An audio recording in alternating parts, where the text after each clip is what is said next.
பாருக்குள்ளே நல்ல நாடு.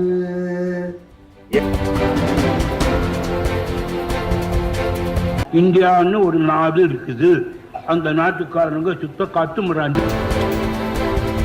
பொன்னாலேயே அலங்கரித்து பார்த்திருக்க வேண்டிய ஒரு பொற்கவிஞன், மாகவிஞன், வரகவி, மகாகவி பாரதி.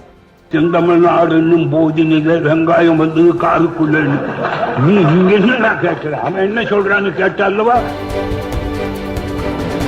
18 மொழிகள் அவனுக்கு தெரியும். அதனால்தான் சொல்லுகிறான், யாமறிந்த மொழிகளிலே தமிழ் மொழி போல் இனிது ஆவது எங்கும் காணே, எங்கும் காணே. சும்மா இங்க வீட்டுல பழக்கா நீ உட்காந்துக்கிட்டு நான் பேசல. நான் ரஷ்யா போயிட்டு வந்திருக்கேன், ஜெர்மனி போயிட்டு வந்திருக்கேன், இங்கிலாந்து போயிட்டு வந்து. சில ஆலமரங்கள் விழ வேண்டும், சில ஆலமரம் அல்ல பல ஆலமரங்கள் விழ வேண்டும். யார் இங்க மறுக்கிறாங்க? ஏன் சொல்றேன்னா, துணியில் இல்லை மக்கள், மக்களுடைய நன்மை பற்றி கவலை எடுத்துக்கிறது இல்லை. ஜெர்னலிசம் அன்பு நேயர்களே, வாழ்த்துக்களும் வணக்கங்களும். இன்றைக்கு நாம் பார்க்கக்கூடிய அல்லது கேட்கக்கூடிய அருமையான ஒரு உரை என்னவென்றால், மகாகவி பாரதியை பற்றி. தமிழகம் தமிழுக்கு தகும் உயர் ஒழிக்கும் தலைவனை எண்ணி தவம் கிடக்கையில் இலகு பாரதி புலவன் தோன்றினான். தமிழால் பாரதி தகுதி பெற்றதும் தமிழ் பாரதியால் தகுதி பெற்றதும் என்னென்று சொல்வேன், என்னென்று சொல்வேன் என்று பாவேந்தர் பாடுவார். புண்ணிய நாடு வெங்காயம், செந்தமிழ்நாடுன்னும் போது நீங்க வெங்காயம் வந்து காருக்குள்ள நீ இங்க என்ன கேட்கிற, அவன் என்ன சொல்றான்னு கேட்டால்லவா உன்னுடைய நாட்டினுடைய யோகியது தெரியும். இங்க பாடி போட்டா போதுமா, அங்க போனால தேள் கொட்டுது காதில்ல. 1000 ஆண்டு ஓய்ந்து கிடந்த பின்னர் வாராது போல வந்த மாமணி மகாகவி பாரதி ஒருபுறம் சுதந்திர வேட்கையாளனாக போராட்ட களத்திலே போரிட்டுக் கொண்டிருந்த ஒரு பெருமகன், பெரிதொரு புறத்திலே அவன் மிகச்சிறந்த கல்வியாளி. 18 மொழிகள் அவனுக்கு தெரியும். அதனால்தான் சொல்லுகிறான், யாமறிந்த மொழிகளிலே தமிழ் மொழி போல் இனிது ஆவது எங்கும் காணே, எங்கும் காணே. சும்மா இங்க வீட்டுல பழக்கா நீ உட்காந்துக்கிட்டு நான் பேசல. நான் ரஷ்யா போயிட்டு வந்திருக்கேன், ஜெர்மனி போயிட்டு வந்திருக்கேன், இங்கிலாந்து போயிட்டு வந்திருக்கேன், ஸ்பெயின் போனேன், துருக்கி போனேன், ஈஜிப்ட் போனேன், கிரீஸ் போனேன். நல்ல ஊர்களெல்லாம் 10-20 ஊருக்கு போய் வேலைக்காரன் ஊர்ல ஒரு வருஷம் சுத்தி பார்த்துட்டு வந்தேன்.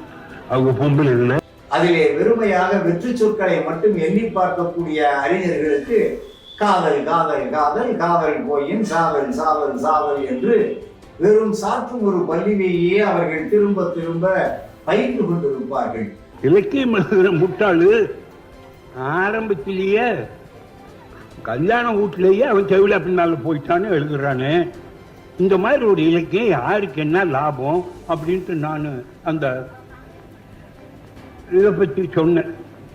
வேதாந்தமாக விரித்துரைக்க அதிலே 1000 கருத்துரைகள் இருக்கின்றன. அதனை மிக மிக மெல்லிய கோட்டிலே பாரதி அதனை கோடிட்டு காட்டி விடுகிறான்.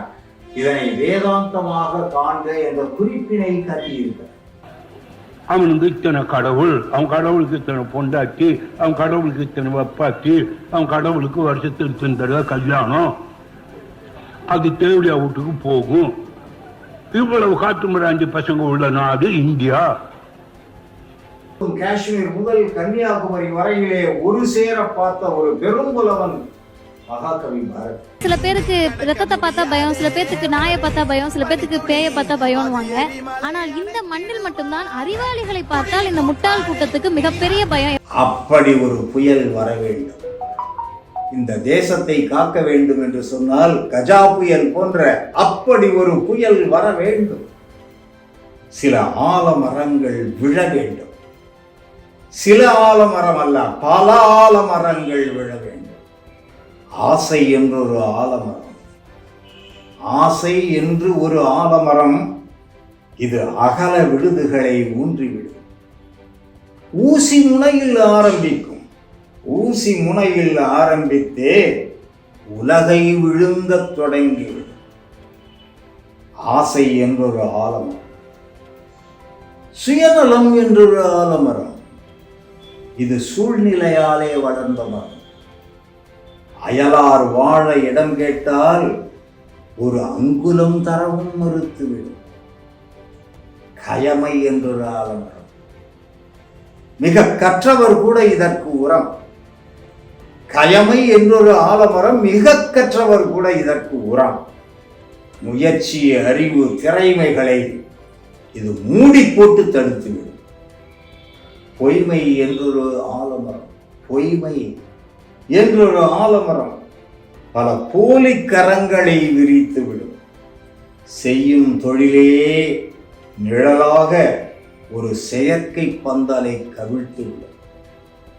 வங்கக்கடலின் புயலாலே இந்த வக்கிர மரங்கள் வீழாவோ? எங்கோ மையம் கொண்டிடுவான், ஒரு எழுச்சியின்றி தீராது.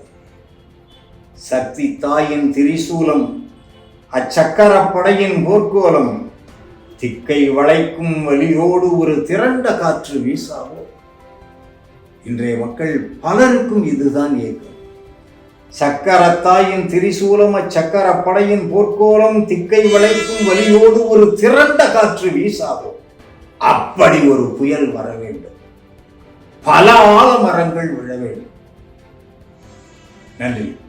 என்றோ படித்த கவிதை, என்றோ நினைத்த கவிதை, என்றோ நினைத்த ஒன்று இன்றைக்கு உங்களிடையே கலந்து கொள்ளக்கூடிய ஒரு வாய்ப்பினை தந்த ஜேர்னலிசம் 4th பில்லர் சேனலுக்கு தமிழ்ச் சங்கத்தினுடைய நன்றி அறிதல். வாழ்க.